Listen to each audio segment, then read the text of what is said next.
আসসালামু আলাইকুম এভরিওয়ান। মিথ্যে ভালোবাসা গল্পের ২ নম্বর পর্ব। তো চলো বেশি কথা না বলে গল্প শুরু করা যাক। ওয়াশরুমের দরজা বন্ধ হয়ে গেছে। ফাহিম বাহিরে দাঁড়িয়ে আছে।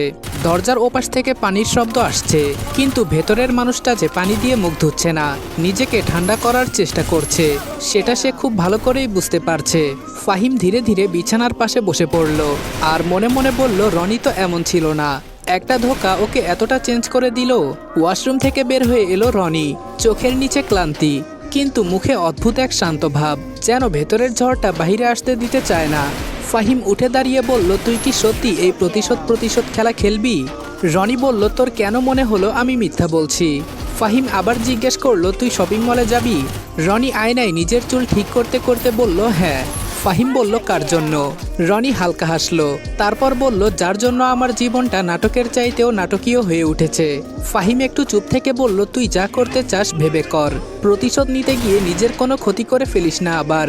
রনি থেমে গেল, আয়নায় নিজের চোখের দিকে তাকালো, তারপর নিচু স্বরে বলল, আমার কি হবে সেটা নিয়ে আমি ভাবছি না, আমি শুধু সবার সামনে ওদের মুখোশ টেনে খুলতে চাই, ওদের এমন শাস্তি দিতে চাই যে ওদের দেখে অন্য কেউ কারোর সাথে বেইমানি করার আগে ১০০ বার ভাববে।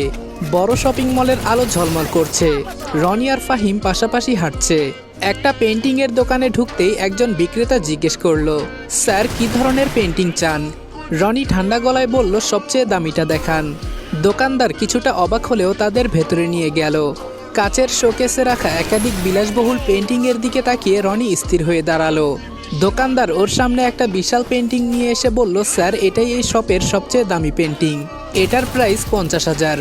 কিছুক্ষণ চুপচাপ পেন্টিংটার দিকে তাকিয়ে রইল।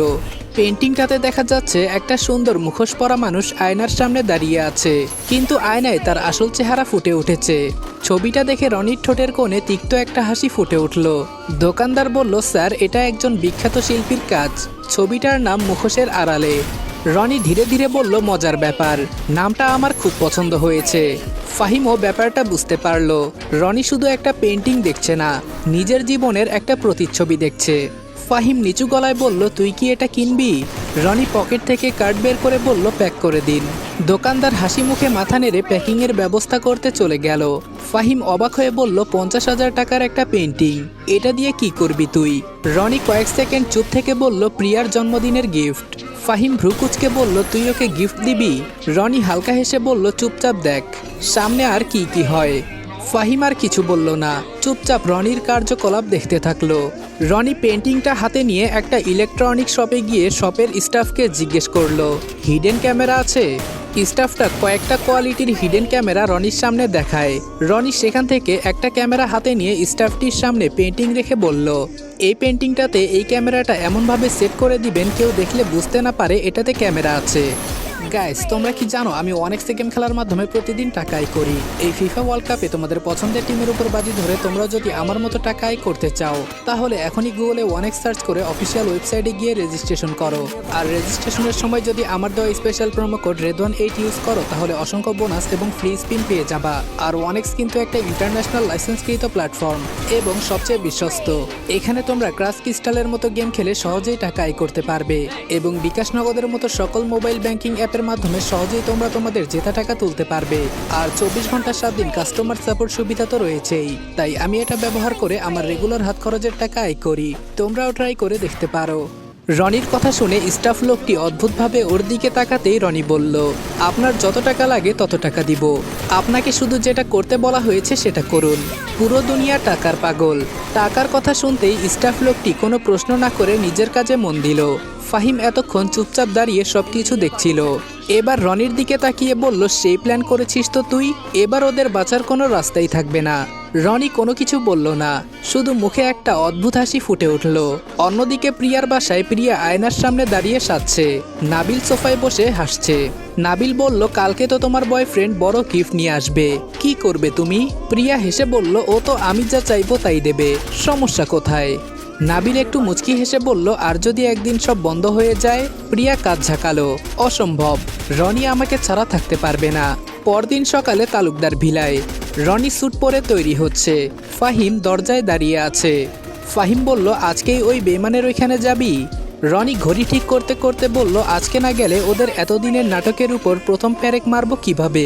ফাহিম কিছুক্ষণ চুপ করে রইল, তারপর বলল, তুই যা করছিস সব মাথা ঠান্ডা করে করছিস তো? রনি কোটের বোতাম লাগাতে লাগাতে মৃদু হাসলো, তারপর বলল, চিন্তা করিস না, আজকে শুধু খেলা শুরু হবে। টেবিলের ওপর রাখা সুন্দর মোড়ানো পেন্টিংটার দিকে একবার তাকালো সে, তারপর সেটা হাতে নিয়ে দরজার দিকে এগিয়ে গেল। তালুকদার ভিলার গেট দিয়ে কালো গাড়িটা ধীরে ধীরে বেরিয়ে গেল। ফাহিম জানালার পাশে দাঁড়িয়ে গাড়িটার দিকে তাকিয়ে রইল, তার বুকের ভেতর অদ্ভুত একটা অস্বস্তি কাজ করছে। রনিকে সে ছোটবেলা থেকেই চেনে, একসাথেই ওরা বড় হয়েছে। এই ছেলেটা কখনো কাউকে কষ্ট দিতে চাইতো না, অথচ এখন তার চোখে এমন এক জেদ যা দেখে তার ভয় লাগে। গাড়ির ভেতরে বসে রনি একবার পাশে রাখা প্যাকেটটার দিকে তাকালো।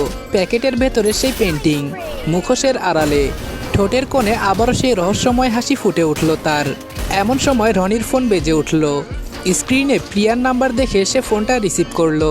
প্রিয়া খুশি গলায় বলল, জান তুমি আসবা তো? রনি এক মুহূর্ত চুপ থেকে বলল, হ্যাঁ আসবো। প্রিয়া বলল, গিফট এনেছো? রনি হালকা করে হেসে বলল, সবচেয়ে দামিটা। প্রিয়া খুশি হয়ে বলল, আমি জানতাম। সাথে সাথেই ফোনটা কেটে গেল। রনি রাস্তায় চোখ রাখলো, তার মুখ থেকে অস্পষ্ট একটা বাক্য বের হলো, আজকে শুধু গিফট নিয়ে নয়, তোদের ধ্বংস করার অস্ত্র নিয়ে আসছি। প্রিয়ার বাসার সামনে এসে থামলো রনির গাড়ি। গাড়ি থেকে নেমে একবার হাতে ধরা প্যাকেটটার দিকে তাকালো সে। সুন্দর মোড়ানো সেই পেন্টিং। ডোরবেল বাজাতেই দরজা খুলে দিল প্রিয়া। প্রিয়া হাসি মুখে বলল, অবশেষে এলে, আমি তো তোমার জন্য অপেক্ষা করছিলাম। রনি ঠোঁটে হালকা হাসি এনে বলল, কালকে তোমার জন্মদিন ছিল, কিন্তু কাজের কারণে আমি আসতে পারিনি। আজকে না এসে থাকি কিভাবে বলো? ভেতরে ঢুকতেই রনির চোখ হঠাৎ স্থির হয়ে গেল। ড্রয়িং রুমের সোফায় বসে আছে নাবিল, হাতে কফির মগ। মুহূর্তের জন্য নাবিলের মুখের রং পাল্টে গেল, যেন সে রনিকে এখানে এত তাড়াতাড়ি দেখার জন্য প্রস্তুত ছিল না। রনি কয়েক সেকেন্ড চুপচাপ ওর দিকে তাকিয়ে রইল, তারপর শান্ত গলায় বলল, তুই এখানে? নাবিল প্রথমে থতমত খেয়ে গেল।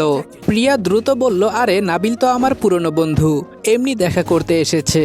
নাবিলও নিজেকে সামলে নিয়ে হেসে বলল, হ্যাঁ ভাই, কাছে একটা কাজ ছিল, ভাবলাম অনেকদিন হলো প্রিয়ার সাথে দেখা হয় না, তাই এসে একটু দেখা করে যাই।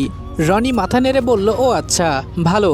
কিন্তু তার চোখ দুটো নাবিলের মুখ থেকে এক সেকেন্ডের জন্য সরল না। সেই দৃষ্টিতে এমন কিছু ছিল যে নাবিল অস্বস্তিতে কফির মগটা টেবিলে নামিয়ে রাখলো। পরিস্থিতি স্বাভাবিক করার জন্য প্রিয়া বলল, রনি গিফটটা দেখাও। রনি হেসে বলল, অবশ্যই। প্রিয়া উত্তেজিত হয়ে মোড়ক খুলতে শুরু করলো। কয়েক সেকেন্ড পর প্যাকেটের ভেতর থেকে বেরিয়ে এলো পেন্টিংটা। প্রিয়া অবাক হয়ে বলল, ওয়াও, কত সুন্দর।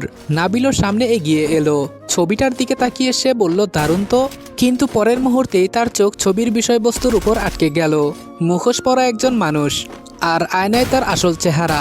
নাবিলের হাসিটা অদ্ভুতভাবে দমে গেল। রনি সেটা লক্ষ্য করলো। তারপর রনি খুব শান্ত গলায় বলল, ছবিটার নাম জানিস? নাবিল ভ্রু কুঁচকে বলল, না। রনি বলল, মুখোশের আড়ালে। এক মুহূর্তের জন্য পুরো ঘরে নীরবতা নেমে এলো। প্রিয়া অবশ্য ব্যাপারটা বুঝল না। সে খুশি হয়ে বলল, নামটাও সুন্দর। রনি মুচকি হেসে বলল, হ্যাঁ, ঠিক তোমার মতো সুন্দর। প্রিয়া লাজুক হেসে বলল, তুমি না সবসময় এমন কথা বলো যে আমি কি বলবো বুঝতেই পারি না। রনি হালকা করে হাসলো, কিন্তু তার চোখের দৃষ্টি অন্য কিছু বলছে। সে ধীরে ধীরে ঘরের চারপাশে তাকালো। প্রতিটা দেয়াল, প্রতিটা আসবাব, প্রতিটা কোণ যেন খুব মনোযোগ দিয়ে পর্যবেক্ষণ করছে। প্রিয়া সেটা খেয়াল করে বলল, কি দেখছো? রনি স্বাভাবিক গলায় বলল, কিছু না।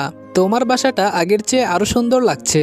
নাবিল কৃত্রিম হাসি দিয়ে বলল, হ্যাঁ, প্রিয়া তো সাজাতে খুব পছন্দ করে। রনি এবার পেন্টিংটার দিকে তাকিয়ে বলল, এটা দেয়ালে ঝুলিয়ে দিলে আরো ভালো লাগবে। প্রিয়া উচ্ছ্বাসিত হয়ে বলল, সত্যি?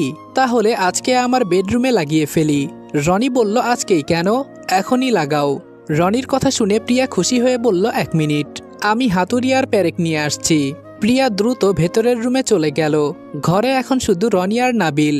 দুজনের মাঝখানে কয়েক সেকেন্ডের অস্বস্তিকর নীরবতা। নাবিল কফির মগ হাতে নিয়ে বলল, ভাই, অফিসের কাজ কেমন চলছে? রনি বলল, ভালো। নাবিল আবার বলল, শুনলাম নতুন একটা প্রজেক্ট শুরু করেছো। রনি উত্তর দিল, হ্যাঁ। নাবিল বলল, বড় কিছু নাকি? রনি ঠোঁটের কোণে মৃদু হাসি এনে বলল, অনেক বড়। নাবিলও হাসলো, কিন্তু কেন জানি তার বুকের ভেতরটা কেঁপে উঠল। কারণ রনির হাসিটা স্বাভাবিক লাগছে না। মনে হচ্ছে সে এমন কিছু জানে যা অন্য কেউ জানে না। ঠিক তখনই প্রিয়া ফিরে এলো, হাতে হাতুড়ি আর কয়েকটা প্যারেক। ওরা একসাথে বেডরুমে চলে গেল। প্রিয়া রনিকে জিজ্ঞেস করলো, কোথায় লাগানো যায় বলো তো? রনি চারপাশে তাকিয়ে পর্যবেক্ষণ করলো। কোন জায়গায় এটা বসালে পুরো রুমের ভিউ ক্যামেরায় ভালোভাবে দেখা যাবে। তারপর একটা দেয়ালের দিকে আঙ্গুল দেখিয়ে বলল ওখানে। প্রিয়া বলল এখানে। রনি জবাব দিল হুম, এখানে সবচেয়ে ভালো লাগবে। রনি আর নাবিল মিলে পেন্টিংটা দেয়ালে ঝুলিয়ে দিল। পেন্টিংটা ঝুলে যাওয়ার পর পুরো ঘরের পরিবেশ যেন বদলে গেল। মুখোশ পরা মানুষের ছবিটা সরাসরি বিছানার দিকে তাকিয়ে আছে, যেখানটায় প্রায়ই প্রিয়া আর নাবিল একসাথে বসে। রনি কয়েক সেকেন্ড ছবিটার দিকে তাকিয়ে রইল, তারপর বলল এখন পারফেক্ট। প্রিয়া খুশি হয়ে বলল থ্যাংক ইউ জান, গিফটটা আমার খুব পছন্দ হয়েছে। রনি মাথা নেড়ে বলল পছন্দ হওয়াটাই স্বাভাবিক। তার চোখ আবারও একবার পেন্টিংয়ের দিকে গেল। সেখানে লুকিয়ে থাকা ক্ষুদ্র ক্যামেরাটা বাইরে থেকে বোঝার কোনো উপায় নেই। প্রিয়া কিছুই বুঝতে পারছে না, কিন্তু নাবিলের অস্বস্তি ক্রমেই বাড়ছে। হঠাৎ সে উঠে দাঁড়িয়ে বলল আচ্ছা আমি তাহলে যাই। প্রিয়া অবাক হয়ে বলল এত তাড়াতাড়ি? নাবিল বলল হ্যাঁ, একটু কাজ আছে। রনি সঙ্গে সঙ্গেই বলল আরে বস না, অনেকদিন পর দেখা হলো। নাবিল জোর করে হেসে বলল না ভাই, পরে আবার আসবো। রনি এবার ধীরে ধীরে তার কাছে এগিয়ে গেল, কাঁধে হাত রেখে বলল অবশ্যই আসবি, বন্ধুরা তো আসবেই।